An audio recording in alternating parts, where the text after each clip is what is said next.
Muito bem, queridas servas, queridos jovens, mais um vídeo aí para nossos estudos aí dos mandamentos. Hoje vamos estudar o quarto, o quinto e o sexto mandamento. Vamos iniciar primeiro com uma oração. Feche seus olhos aí onde você está. Querido Jesus, obrigado pelos meus pais, pelas autoridades. Também obrigado pelo mandamento de não matar. E assim, muitos, os próximos que estão de mim, cuidam da minha vida e também obrigado pelo sexto mandamento, onde nós somos proibidos e onde o próximo também é proibido de cometer adultério. E assim o Senhor protege os pais, as autoridades, a vida e o matrimônio. Abençoa-nos sempre. Amém. Lembrando como estudar quando vocês estão descansados, tranquilos, em lugar silencioso, fazendo anotações, façam anotações. Como se fosse uma cola, mas não vai colar no dia, tá bom? Mas assim, anotações importantes também, também sempre mexam lá no catecismo, mas sempre na certeza de que se nós estudarmos, nós já ganhamos. Quem estuda já ganhou, ganha o conhecimento. Isso é o mais importante do que ganhar um prêmio, algum troféu lá no congresso. Então tá, vamos lá. E o desafio dos congressos sempre são esses, né? Colocar o povo de Deus para estudar, né? Tirar o tempo, sim, demora, é difícil, tem que tirar o tempo, tem que se preparar para estudar.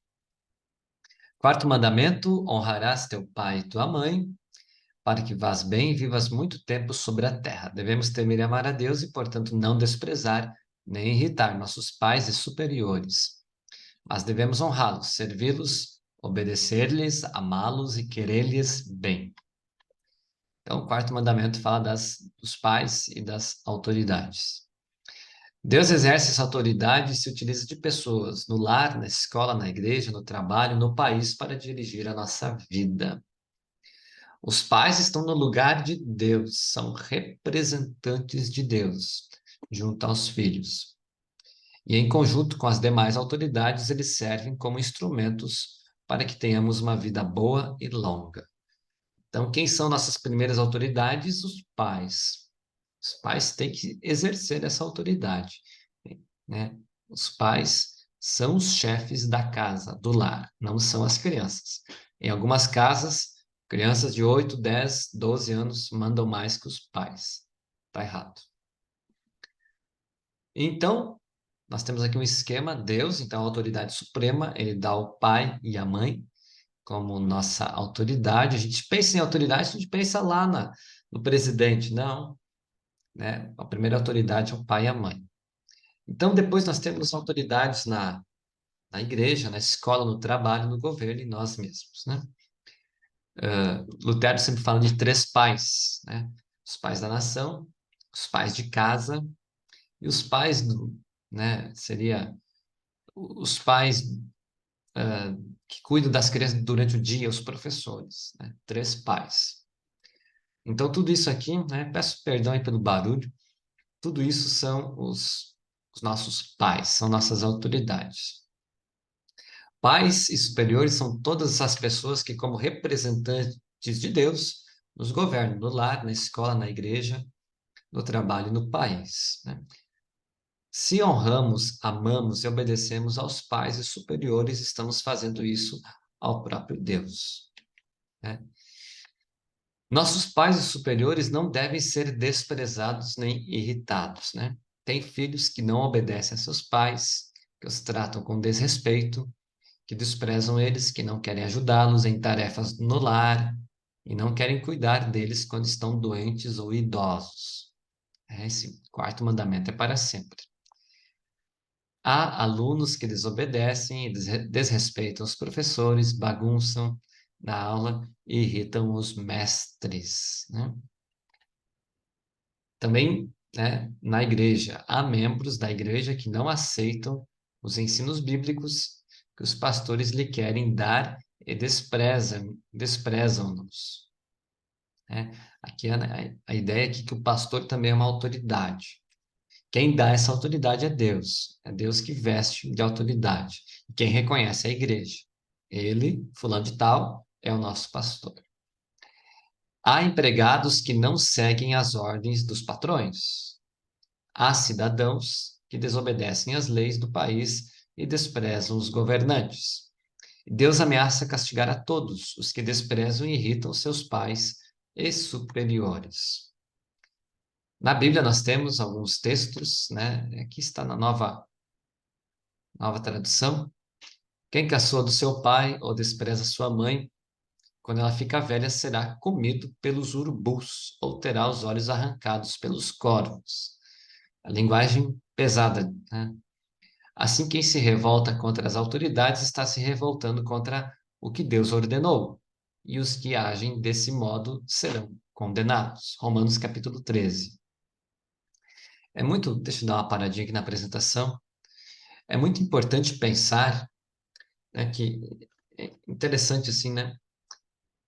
Lutero fala assim, os filhos, né? Os pais dizem não aos filhos. Se o filho não quer obedecer ao seu pai ou à sua mãe, ele terá que obedecer, né? Na época ele falava o nome dos instrumentos que os policiais usavam, né? Que os magistrados usavam.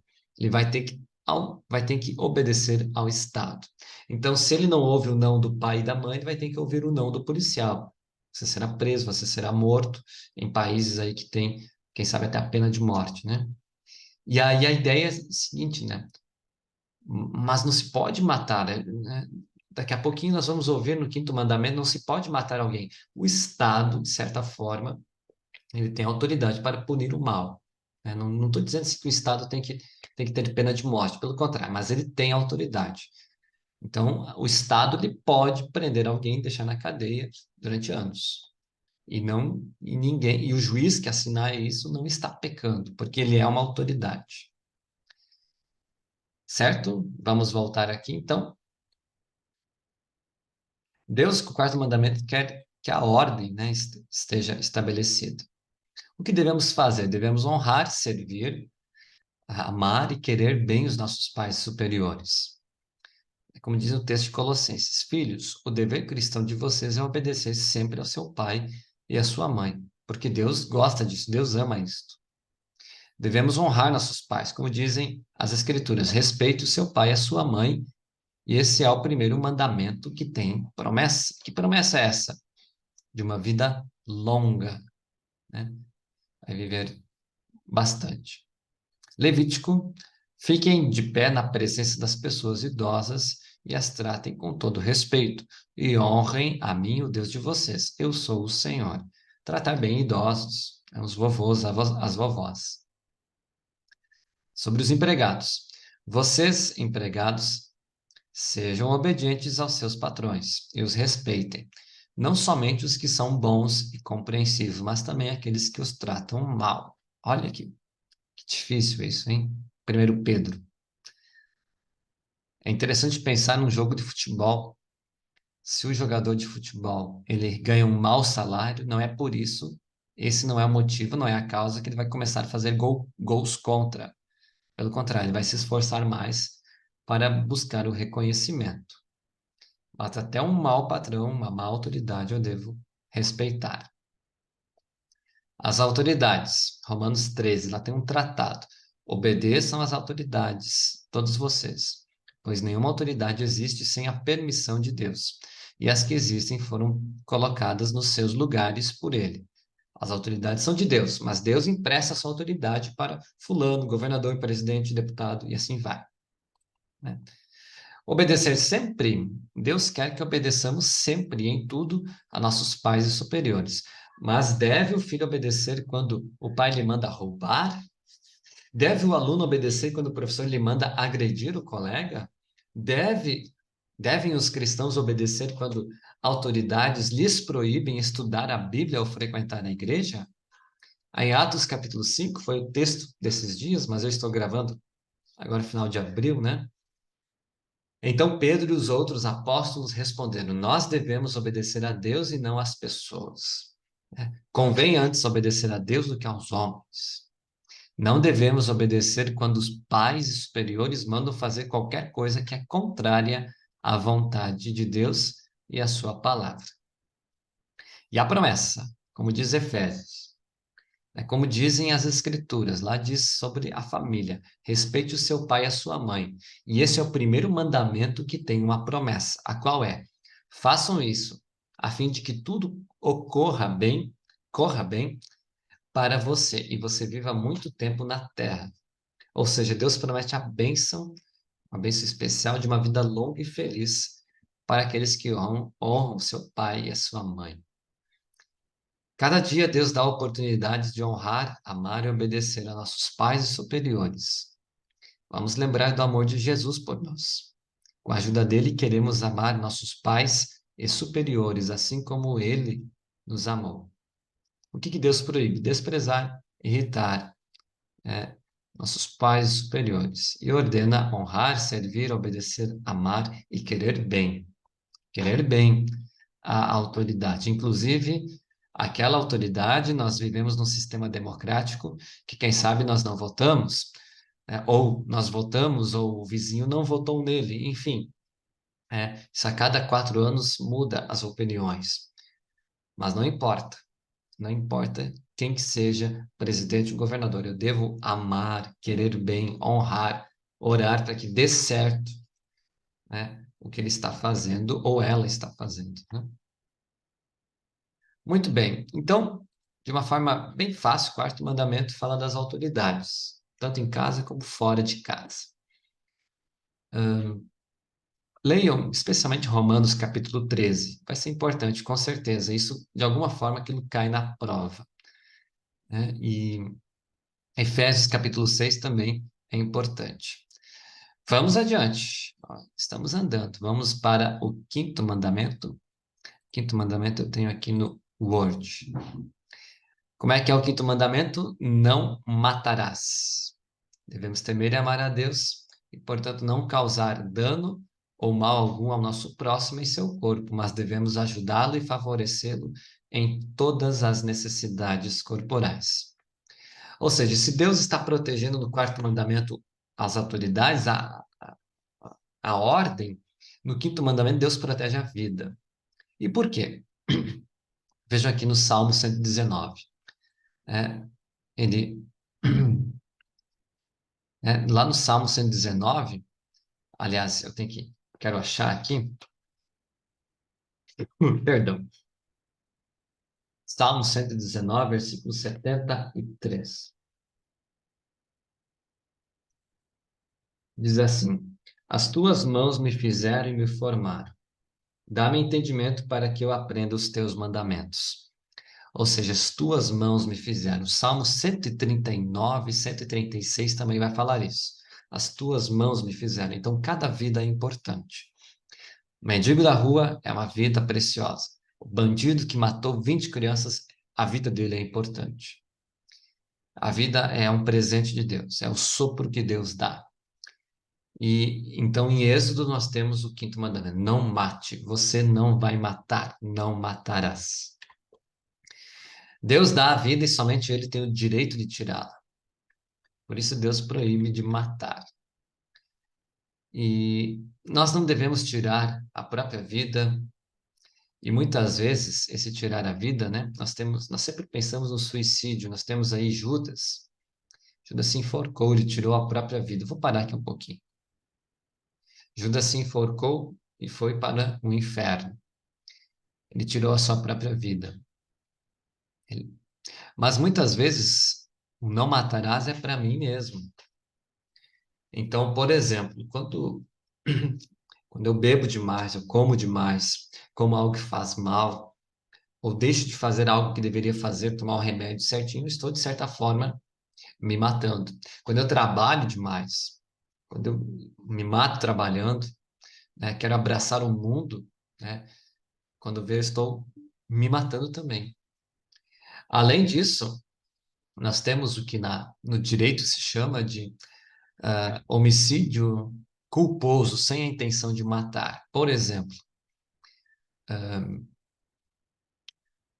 você Você não quer se envolver em um acidente, mas você desce uma serra a 100 por hora, quando a velocidade máxima era 40. Então você se envolve no acidente, acaba matando uma criança. Vamos pensar que atropela uma criança. Você não quis matar a criança, mas você matou. E quando você faz isso, você está assumindo risco. É a mesma coisa se você tem um cachorro bravo. Você tem um cachorro muito feroz. Ele não está amarrado. Se ele matar alguém na rua, você não queria que o cachorro fizesse isso. Você, o dono, é culpado. É homicídio culposo, sem intenção de matar. Há também por equipamentos aí, né? Então, aí o governo também às vezes nos mata. É quando, que nem a Copa do Mundo aí que foi no Brasil, né? Eu amo futebol, quem me conhece. Nós também temos assim, né?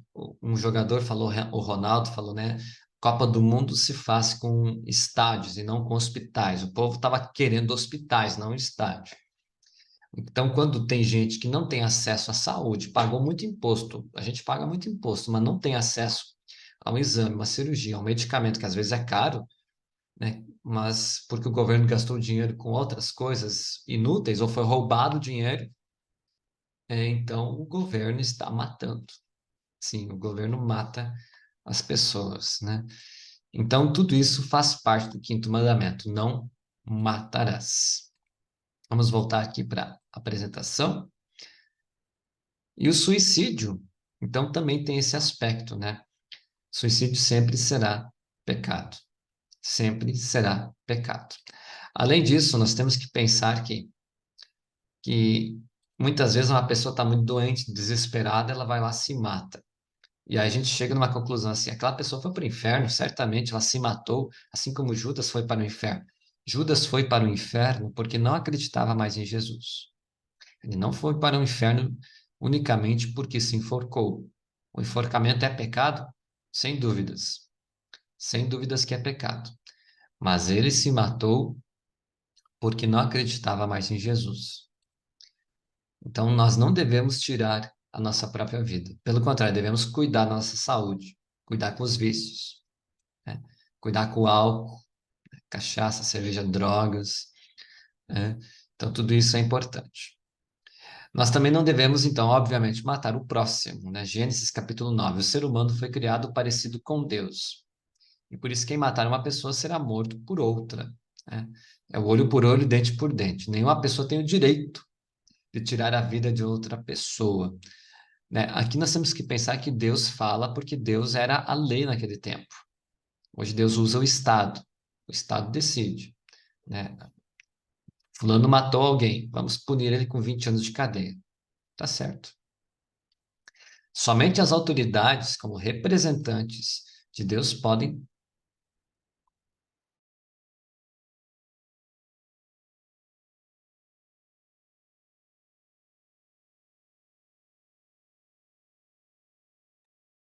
Aí, agora estou falando, né?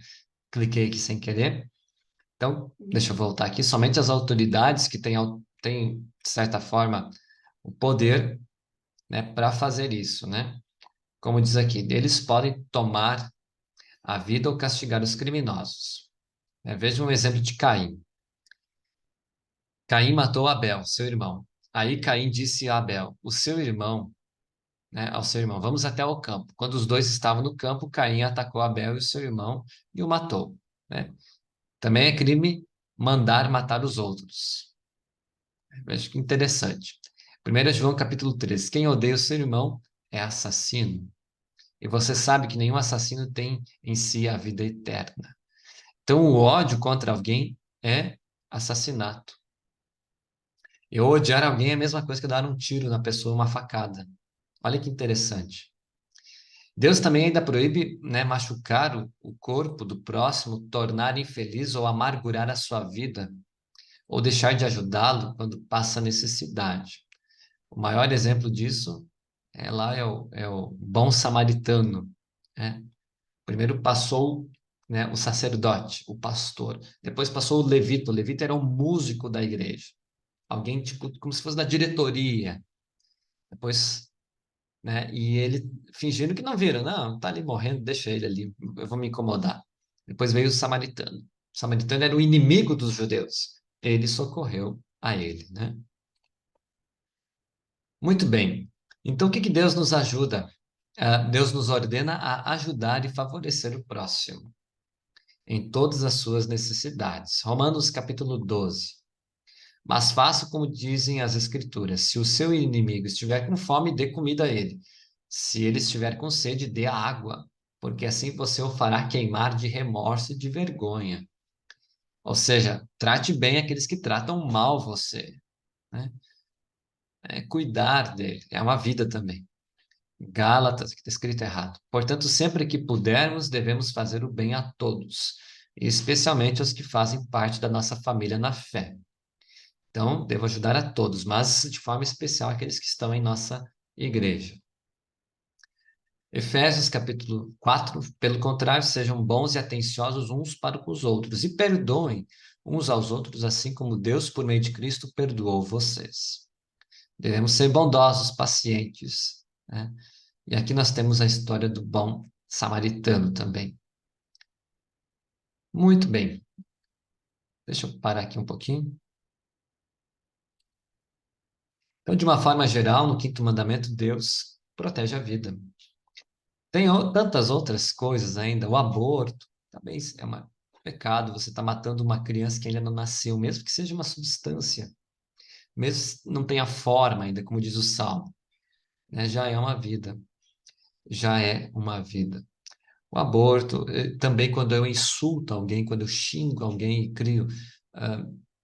ah, crio assim uma tristeza na pessoa, estou causando mal para a pessoa, né? Quando trato mal alguém.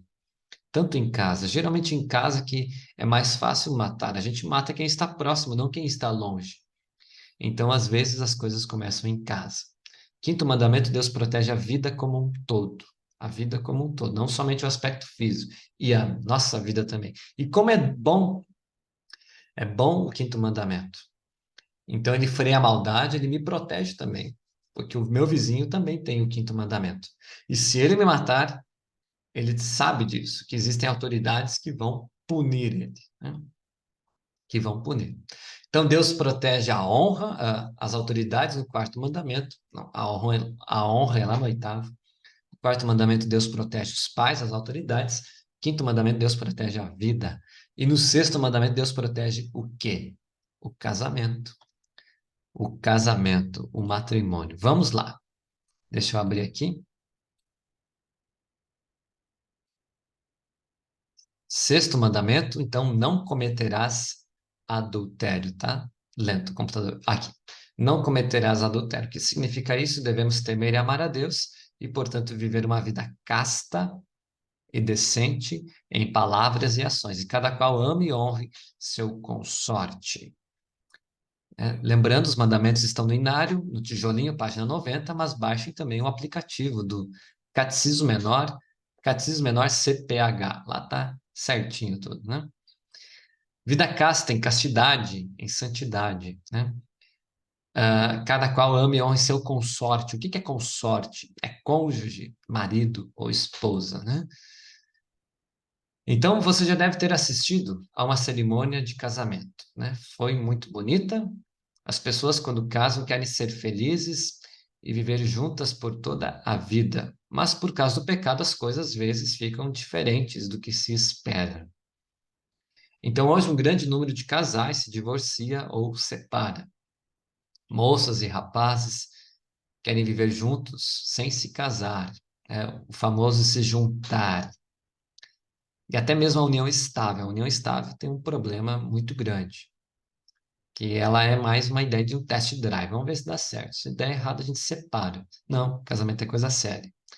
A gente começa juntos e vamos até o final da vida.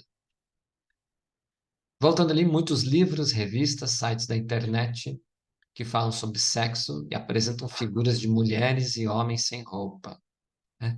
Muita gente diz palavras sujas a todo instante, sem ao menos se envergonhar. Em toda parte existem motéis e casas de prostituição onde se encontram homens e mulheres que muitas vezes se conhecem. Filmes e novelas mostram tudo isso, né? Então, ou seja, a sexualidade vivida de qualquer jeito e hoje tem essa questão do mundo virtual, da internet, né? Então, de trocar fotos e vídeos íntimos. Então, quando eu, como casado, né, tenho um relacionamento, mesmo que seja por celular, e a outra pessoa mora lá na China, no Japão, é pecado contra o sexto mandamento. Aliás, o adultério vem de adulterar. O que é adulterar? É uma coisa original que eu adultero, né? Então, se hoje o Detran, né, a polícia pode vir multar se eu pegar o meu carro e colocar um motor diferenciado nele, mais forte ou mais fraco. Então, eles vão dizer: você adulterou, você tirou o carro do estado original. Então, o casamento é algo que é criado por Deus, é uma coisa linda, belíssima. Deus casou Adão e Eva, o homem e a mulher são unidos em casamento perante o Estado, perante as leis do governo. O governo diz: Fulano e Fulano, né? Esse casal agora é uma família só, e a igreja abençoa, a igreja somente abençoa esta união. Então, o casamento na igreja é muito mais uma declaração pública, né? Esses dois jovens agora são uma família só. Muito bem. É correto viver desse jeito, né? Especialmente o que nós vimos aqui, né? O que acontece ou o que a palavra de Deus tem a dizer sobre esse assunto. Veja Êxodo capítulo 20, 14, lá diz assim: não cometa adultério. Deus deu este mandamento para proteger o matrimônio, o casamento e o lar, bem como orientar a todas as pessoas a viverem de maneira limpa, pura. O que é casamento? Você tem um pai e uma mãe, pensando, né? Vamos imaginar. Eles andam juntos, moram na mesma casa, cuidam dos mesmos filhos e talvez trabalhem juntos. Eles certamente querem viver juntos até o fim de suas vidas. E aí um dos textos de casamento é Gênesis 2, que é a formação da mulher. Não é bom que o homem esteja só. Farei para ele uma auxiliadora que seja semelhante a ele. Então a mulher foi feita a partir do homem para ser uma auxiliadora. Isso não quer dizer que é uma escrava do homem, pelo contrário, é uma parceira para estar junto, companheirismo, né? O companheirismo é o churrasco, o sexo é a sobremesa, tem menos importância. O prato principal é estar juntos, né? Na alegria, na tristeza, na dor, na doença, até o fim. E como nós lemos aqui o texto, né? Aqui especialmente no final. Por isso o homem deixa pai e mãe e se une para a sua mulher, tornando-se os dois uma só carne. Uma só carne. Isso é casamento. É uma só vida, os dois. Então, não é um se juntar. É vamos morar juntos. Morar juntos é que nem criança brincando de casinha. Não, vamos viver o casamento. Nós somos uma só carne. Vamos até o fim. Então, Deus instituiu o matrimônio quando criou e uniu Adão e Eva como marido e esposa. Deus quer que o homem e mulher sejam companheiros na vida, vivam juntos como casal e tenham filhos, né? Deus também está combatendo a solidão do homem ou da mulher com o casamento. E antes de continuar, o casamento também, ele é a coisa mais, é a única coisa que sobrou do Jardim do Éden. Adão e Eva foram expulsos de lá, mas continuaram casados e podiam fazer sexo. Então, o que nós temos do paraíso do Jardim do Éden é o casamento, né? É o casamento. E a gente sempre pensa naquela vida romântica, talvez a sexualidade, né? Não, mas o casamento às vezes é algo bastante, é a companheirismo, é um estar ao lado do outro, né? A outra pessoa me enche o saco o dia inteiro, mas eu amo ela. Opa, isso é casamento. Isso é casamento. A gente sabe que o casamento passa por problemas por causa do pecado. O que Deus proíbe no sexto mandamento, né? Então, o pecado de adultério. Deus proíbe o adultério. Adulterar significa transformar uma coisa boa e pura em coisa má e suja, né? Exemplo, a água vem de uma fonte limpa. e é boa para se tomar, mas se misturada com veneno, é água adulterada. Não é mais água pura, mas água envenenada. Ela perdeu a sua pureza.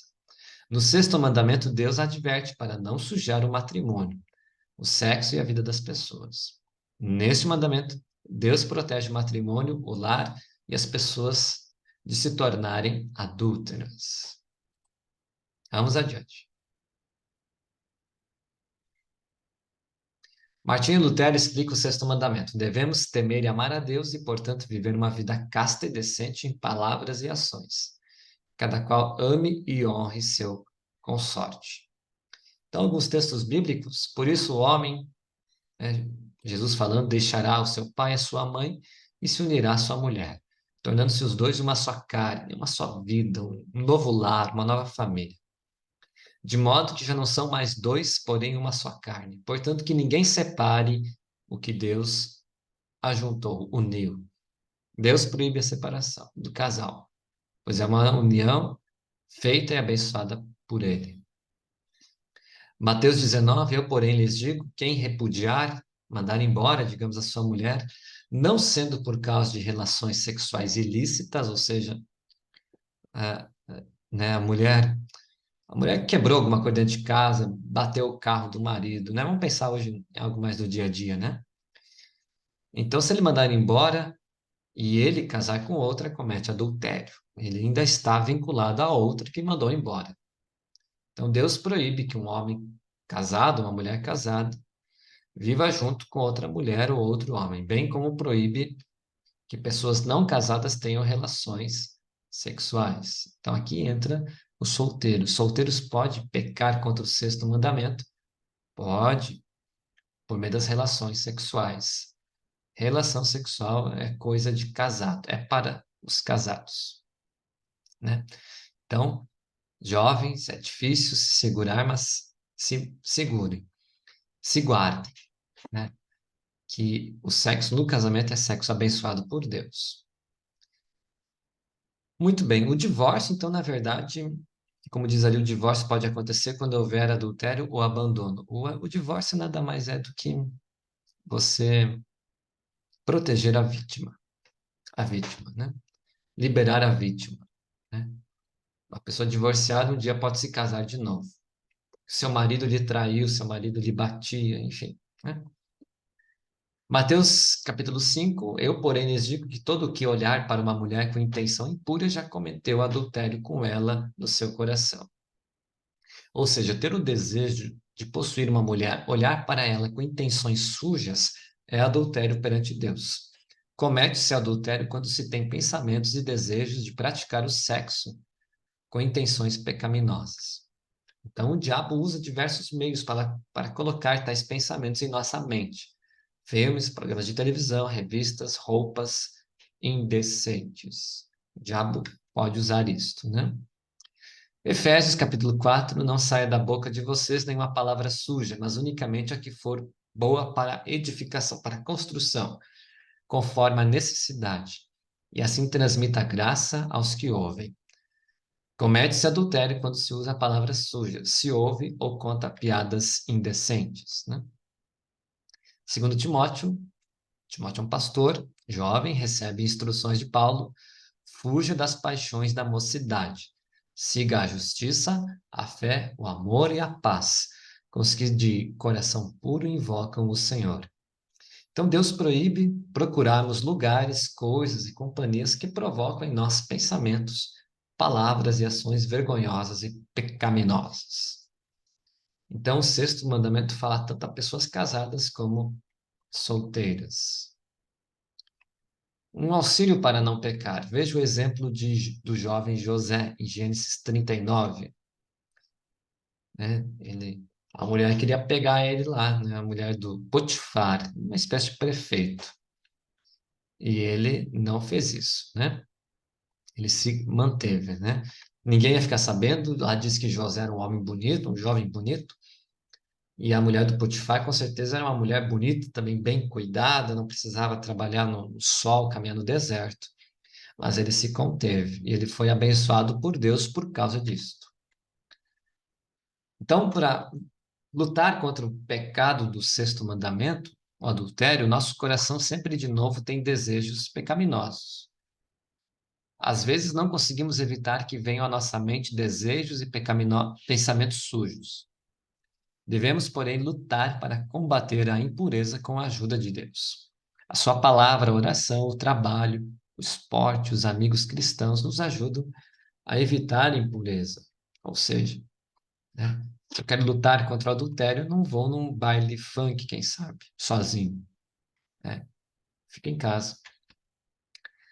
Cada um peca contra o sexto mandamento com nossos desejos, pensamentos e ações. Quando nos arrependemos dos pecados e confiamos no amor de Jesus, ele nos perdoa. Por isso a nossa oração, sempre depois do sermão né? Cria em mim, ó Deus, um coração puro e renova dentro de mim um espírito inabalável. Então, resumindo, o casamento foi instituído por Deus para o bem do homem e da mulher. Deus deseja que marido e mulher sejam fiéis um ao outro e vivam juntos por toda a vida. O mandamento nos ensina que tanto casados como solteiros levem uma vida limpa e decente. Muito bem, então o que lembrar do sexto mandamento? Deus proíbe o adultério. É bom pensar, às vezes, que o adultério acontece no escrever isso não somente contra as pessoas. Né? O homem não traz somente quando ele tem relações com uma mulher fora do casamento. Ele também, quem sabe, trai a sua esposa com o trabalho, com os estudos, com algum esporte, né? E a mulher também pode fazer isso, né? Ela trai, ou seja, ela coloca outra coisa no lugar de seu marido, né? Então, vamos pensar um homem trabalhador que trabalha de segunda a sábado, o dia inteiro, chega domingo, ao invés de ficar em casa com a sua mulher, com seus filhos, ele passa o dia inteiro no boteco, no bar, né? Só para vocês lembrarem, ele está atraindo a mulher com o bar, com as bebidas, com os vícios, né? Então, isso também faz parte. Sexto mandamento fala ali, né, de viver uma vida casta e decente, né? Isso também é para os solteiros. Então, isso também é um combate à prática homossexual, né? O homossexualismo. Então, se entregar, né, a desejos homossexuais é pecado contra o sexto mandamento. Deus instituiu e fez homem e mulher. Notavelmente existem sim desejos de homem, tem o desejo de outros homens, mulheres de outras mulheres. Já conversei com gente que luta contra isso, é uma luta muito difícil, muito difícil. A gente não consegue controlar os desejos. O desejo pecaminoso, o desejo parece pecaminoso e mas também, por exemplo, um homem vê um outro homem tem desejos, ele não consegue controlar esses desejos. E a grande maioria dos homossexuais não queria ser homossexual. Isso é uma coisa interessante. A grande maioria jamais queria ser homossexual, né? E então, ou seja, pecado estará na prática, né? Você ter um impulso, emoções, suor, calor, sei lá, né? É uma coisa. Agora, você ir lá e ter um contato físico com a pessoa, né? Ou ficar desejando ela pelos olhos, aí sim será pecado. Então, vamos recapitular o primeiro mandamento, né? Culto somente a Deus, nome de Deus, segundo mandamento, dia do descanso, no terceiro mandamento, quarto mandamento, honrar pai e mãe, as autoridades, quinto mandamento, não matarás, sexto mandamento, não cometerás adultério, não adulterarás, também pode ser dito. Deus protegendo, né, a honra, a ordem, a vida, casamento. Sétimo mandamento vai ser os bens, mas vai ser outro vídeo. Que Deus te guarde, Deus te abençoe e bons estudos.